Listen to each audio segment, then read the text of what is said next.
Hello and welcome to GoLocal Live in the Navigant Credit Union Broadcast Center. I'm Molly O'Brien. Thanks for joining us on Thursday, January 11th. So we are kicking off the new year by helping you get organized and become more efficient. And our organizing and efficiency expert, Kristen McRae of Organizing in Rhode Island, is joining us today. Hey, Kristen. Hi, Molly. Welcome back. Thank you. Thank you. So we're taking on a new year. Many people have set their New Year's resolutions, and one of them may be to get organized in the new year. Yes. So a lot of people will start off with their New Year's resolutions. They'll go all gung-ho, and then they kind of fall off the wagon, so to speak. Yes. So we've come up with, how many simple ways? Six. Six simple ways to get organized in the new year. So what's kind of the mindset if people are taking on organization that people should take? So I don't want everybody to say, I want to get organized in January and I'm going to try and get my whole house organized in January, because so many people do that, and like by week 2, just like when you go to the gym, like you're burnt out. You're like, I can't do this. It's too much. I started taking that apart a closet and I can't move on with any other project. So don't feel like just because it's January, it doesn't mean you have to, you want to get organized for the year, but it doesn't mean you have to do it for the whole month of January and never look at it again throughout the year. So today I'm going to give you some good tips as to how to break it up throughout the year so you're not overwhelmed with January is like, oh my God, I need to get it organized and be done with it by January 31st, because it's not going to happen. I'm telling you right now, it probably won't happen because you have other things going on, life is going on, and so today we're just going to try and break this all down for you so you're not overwhelmed. Okay. And you said that if you are making this a resolution, we're really going to take it kind of back to basics. So we've been doing this for a year, and you've been doing this for more than a year. But we're really going to take it back to the basics and help you kind of break things down. So maybe you've wanted to get organized for a long time, and really this year you're going to set your mind to it. Yes. But before you really jump in, you said you need to think about it. Yes, so many people, again, January 1st comes, I'm going to get organized, and they start tearing apart a room without any plan. So again, you want to plan and prepare for this. Mark it on your calendar. Mark it on your to-do list to do. Don't think you have to like jump in without a plan, and that's how you get overwhelmed, because now you're overwhelmed, you're stressed out, and now nothing gets done. You're like, it's just easier to keep functioning like this than to actually tackle these projects. So just sit for a minute, empty your mind, do a little brain dump, and get it out of your mind onto paper and say, what do I really want to get out of this year and get organized? How do I want to function this year? Is it just one area of my house that I want to feel better about right now and focus on that?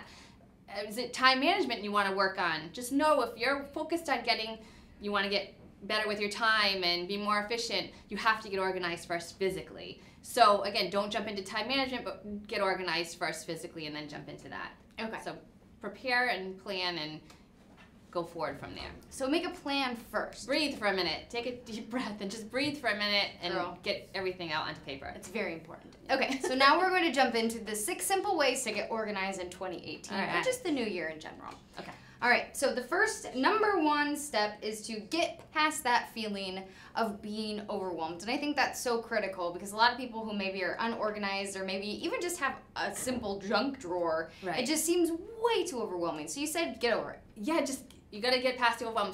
So many people think that organizing is it. Like, I just need to get organized, but they don't realize that there's so much that comes before that, aside from the actual organizing process. It's the overwhelm. You're stressed out. You're anxious. You're embarrassed. A lot of people are embarrassed by their disorganization. They won't have anybody in their house. Some people don't have people in the house anymore because they're just embarrassed about their disorganization. So you have to get past all of that first before you can even start to get organized. So how do you release the overwhelm? I want you to just, again, break the process down. Don't feel like you have to get it all done at once. Just start with a junk drawer. Start with a very small project. Start with a project like taking things out of your refrigerator. It's the January now. It's a great time just to unload the refrigerator and freezer. Something that simple, and then move on to the junk drawer, another simple project. Don't start with a huge project of organizing the basement until you tackle these little projects first, because that will get you in the mode of decluttering, categorizing, itemizing, the process, thinking of how you want to function going forward. That will help you get to where you need to be with the bigger project. So that will help, starting small to reduce the overwhelm. I like that idea. Plus, you set yourself up for success. You want to, you don't want to fail. Yeah, so start off with those little projects, tackle it, and then once you can do something small, then you can work your way up to bigger projects. So I think that's a great idea. Sometimes those small projects aren't necessarily easy either. So the junk drawer, a lot of people get stressed out about a junk drawer because that thing is that thing has a lot of those things are, ooh, man. Right. Okay, so let's move on to step number 2 before I get too overwhelmed thinking about those junk drawers. Woo, man. Okay. Number 2, distractions. This is another one. So again, you can't get organized until you eliminate those distractions. Set a time limit. Set a clock. Maybe an hour. Maybe it's 15 minutes. Maybe it's a half an hour. Maybe you just want to declutter your medications. And you say, I'm going to do this 15 minutes. Or your spices. 20 minutes for your spices. Set a timer. Limit your distractions. Turn off the radio. A lot of people get very distracted if the radio is on, believe it or not. Some people work really well with the radio. Other people, it can be like a little bit of a distraction. So if it distracts you, turn it off. Don't turn the TV on. A lot of people will hear something on the TV. Oh, that sounds good. Right. I love the show. Sit down and then you're done. Yeah, and then you're done. Forget it. So shut the TV off. If you have kids, you have them taken care of for the day. The phone, big one. Turn the volume down. Turn your ringer off. If something bings, don't check it. So all these things that are going to hold you focused during your project, you want to limit those distractions because that is a big hindrance when it comes to organize. So many people lose focus and get distracted. And 3 hours later, they're worse off than when they started. So distractions is a big one. You have to eliminate those distractions. Okay, and so number 3 kind of goes along with distractions. Number 3 is, but it's also separate. So the number 3 step to getting organized in 2018 is staying focused. Yeah, so along with distractions, but staying focused. So when people so many people lose focus nowadays. We have so many different distractions, but to stay focused, you have to stay in the room you're working in. So if you're in the kitchen and you find a hammer in the junk drawer and say, I need to go to the basement, put the hammer away, don't do it.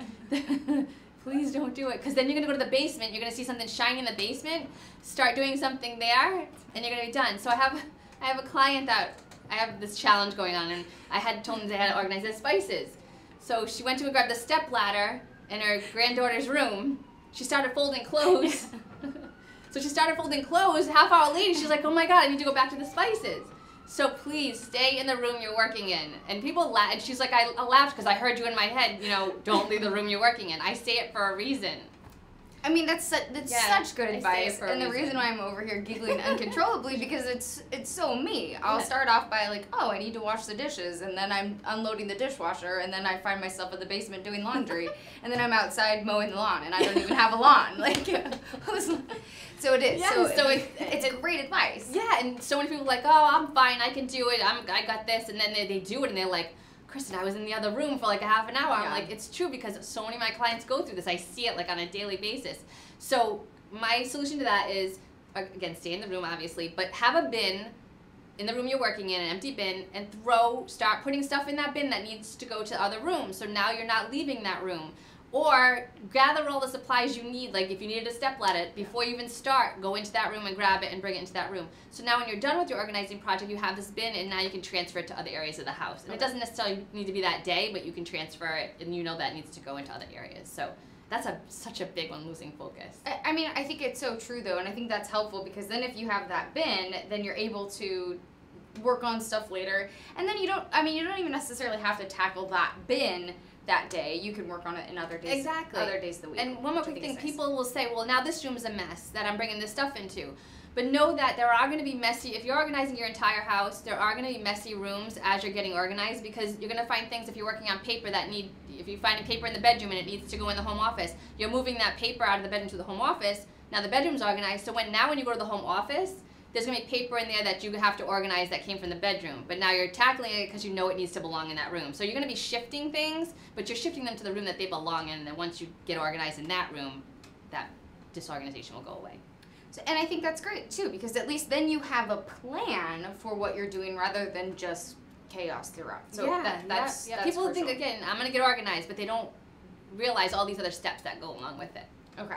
So number 4, setting time limits, which I think it's different than minimizing the distractions and that kind of thing, but you said set time limits, so explain that. Right, so for instance, if I'm writing my article for GoLocal Prop, I go put a load of laundry in, and I know that load's going to take an hour, so I know I have an hour to write my article.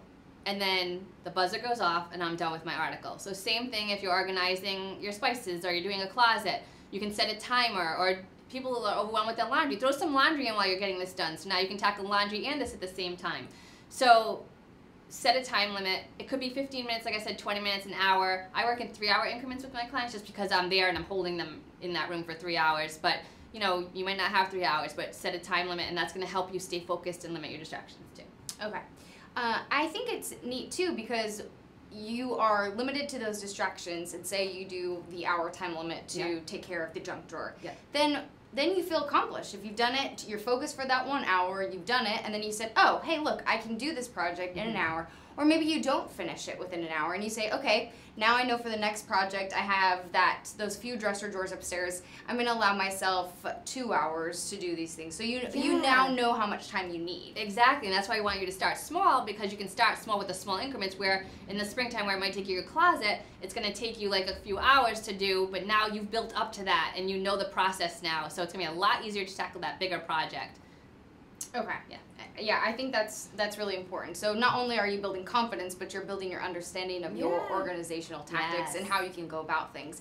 Because in the beginning, if this isn't how you've lived before and you haven't set up these systems, you really need to get an understanding of how you are working. Right. It's going to be a challenge. Again, So I think that's important. Okay. So setting up those times, those time limits, and going along with that, just kind of what we were talking about, number 5 is holding yourself accountable. Yes, so hold yourself accountable. If you have to, make a chart. Keep it on the fridge for the year, or keep it in your planner for the year, and put down what date you accomplished this task, what type of task it was, what did you find while you were tackling that? Did you find money? Did you find anything valuable? Did you find things you were looking for or forgot you had? And then how long did the project take you? So as you're going through these sections, you can hold yourself accountable and keep like a little diary or a journal or a notebook of how you felt when you were done. Were you exhausted, or were you really like energized and you were ready to go to other projects? So I think it's great to like have a little journal or a chart graph to keep you accountable during this time. I think that's so great, and you've pointed this out before on this program, that you keep a food diary, you keep a workout journal. For people who have migraines like myself, you keep a headache journal. So for medical symptoms, that kind of thing. Of course. So why not keep an organizational journal if that's what to track your progress. So talk to us a little bit about that on how just writing things down can help you feel throughout this process. Sure, it helps with the mental clutter. Again, if you're overwhelmed, it's going to help with the overwhelm of all the projects you have to do. You could jot down in your journal all the projects you want to tackle. And then I have a client that wrote down in a journal all the things she wanted to accomplish this year for organizing. So just releasing that is one step of releasing that overwhelm. And then again, write in every day, or don't. Write in it once a week. Don't feel like you have to. Don't get stressed out about the journal now and say the journal's stressing me out. So it's yours. Nobody else is going to look at it. So do what you want with it. If you skip a few days, that's okay. But get right back on. And again, just writing down things that you found or forgot you had is huge, because a lot of people, like when I'm helping them grow, say, I forgot I had this, or I was looking for this, and that's stressful too when you're in that. So just knowing that when you go in these rooms now, you're going to find what you need is a big stress relief too. So I think it's neat too, just because like we were talking about with those timers and cleaning out the junk drawer, for example, or the garage, whatever it is, then if you write down, I accomplished this in 1 hour, it made me feel really proud of myself. Yes. And then that way you can know that you accomplished something and you felt good about it. And that way you know that you've made progress and that you can take the next step of cleaning out your closet or whatever it is. And I think that's so important, especially when you're setting goals like becoming organized or whatever it is. Then you can then go back and see, wow, I really did something, rather than you have a 45-page to-do list and then just feeling overwhelmed over and over again. And then maybe even on the days when you don't want to tackle that paper, but you know you have to, you can go to refer to your journal and be like, the last project I was energized and it was like great. So maybe that'll motivate you to move on, like refer to your journal and move on to tackle that next project. Exactly. So I think that's a great idea. And you hold yourself accountable. Yes. Okay, number 6. Okay. Think about how you're going to maintain once you've completed these projects. And you say this is usually the hardest part. The hardest part is maintaining, because, all right, those systems there, and you're like, oh, good, my job's done. I don't know how, now what? Now you have to maintain. And it's going to be as easy as taking something out and putting it back where it belongs. I know it sounds easy, but how many of you come home from work, throw your clothes on the floor instead of hanging them up and putting them in the laundry basket? Guilty. It happens. So think about maintaining. If your systems are really simple, then it's going to be really easy to maintain them. But if those simple systems are complicated, then forget it. You're setting yourself up for failure. So I want you to think about just maintaining. Things go out and they come back into where they belong.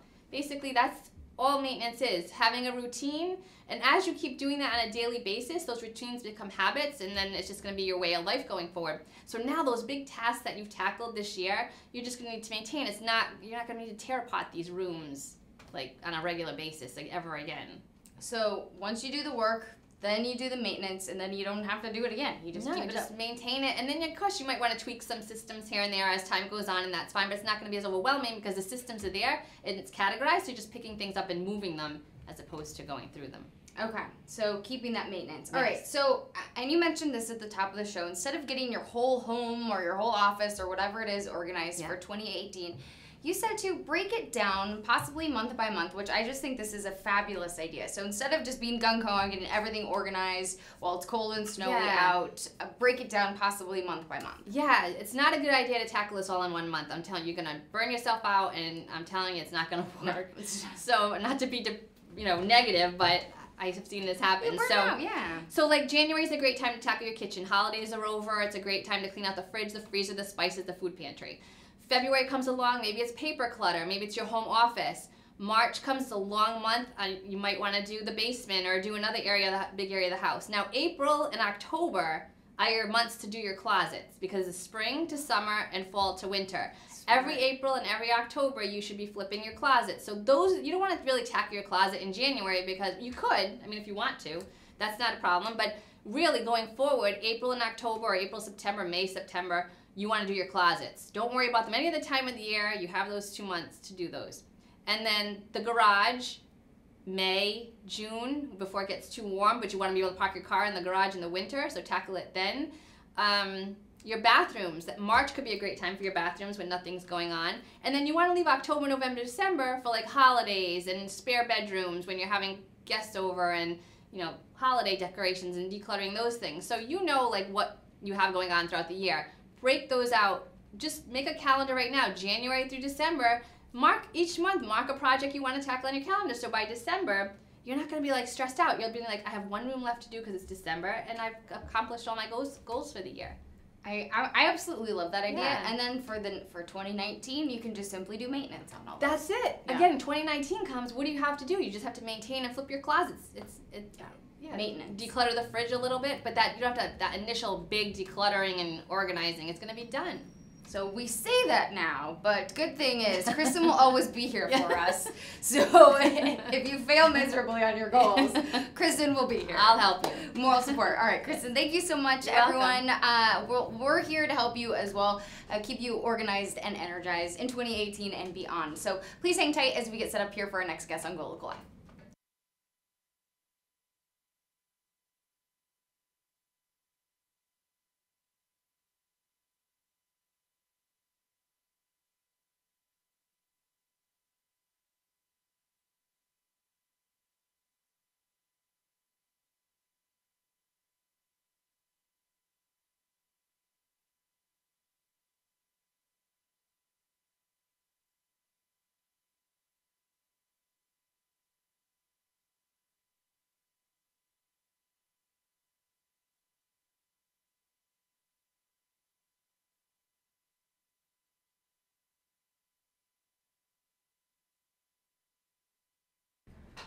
Hey everyone, thanks for joining us here in the Navigant Credit Union Broadcast Center. I'm Molly O'Brien. Clemens Grave joins us. How are you today? I'm very good. Thank you for having me. Good.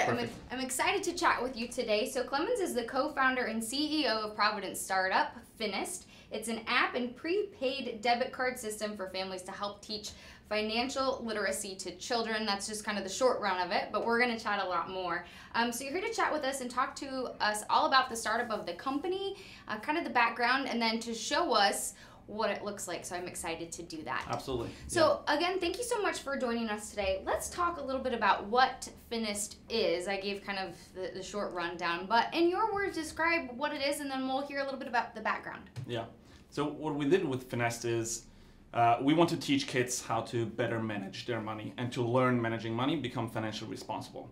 So we combined a real money banking application with a gamified and educational approach, letting kids actively take their decisions, choosing what they want to save up for with their money, for example, and helping parents educate their kids about money. Talking about money is super, super hard. Barely anyone does it. And we want to facilitate the conversation by actively triggering conversations through the application. So Finist as a whole is it's an application for parents and kids that we paired with a prepaid debit card. So kids can actually save money, earn money, and go and responsibly spend money depending on certain parameters that parents set up. Which I think the idea, the concept itself is super cool. And then when you put it into practice and when you see it come into practice, it seems like it's working. So let's talk a little bit about how you formulated this. Mm-hmm. You and your co-founder were chatting about things. Talk to us a little bit about how you formulated the idea and how it all started, how the concept came to be. So we both met about 2.5 years ago when we both were doing a master's degree here at Brown University in Providence. And through many conversations, we realized how vastly different we were, both growing up handling our own money at a young age, and partially that was due to a cultural difference, simply where he grew up, where I grew up, managing our own allowance, for example. And through many conversations, we identified a problem that was obvious here in the market. And as we were trained as mechanical engineers both, we were looking for a solution for that, and that where Finist stemmed from. So let's talk about how this came to be. So you guys founded in August of 2016, and you kind of developed this concept, but you've gotten some help along the way, it's my understanding. So you've worked with a couple different, because you are a startup, you've kind of gotten help throughout the building process and kind of through the conceptualization process, working with some different institutions. So talk to me a little bit about that and how you've helped to build the company. Yeah. So when we started, obviously, it was just an idea. It was August 2016 when we started. We did a lot of market research, and then we joined the social enterprise Greenhouse Accelerator here in Providence. They really lifted us off, exposed us to the public, helped us developing our business concept for Finist. And then once we graduated, we were along the way, we participated in different competitions such as the MIT FinTech Hackathon, and then all the way until last June when we joined the Mass Challenge Accelerator in Boston. It's a large startup accelerator program, 4-month long.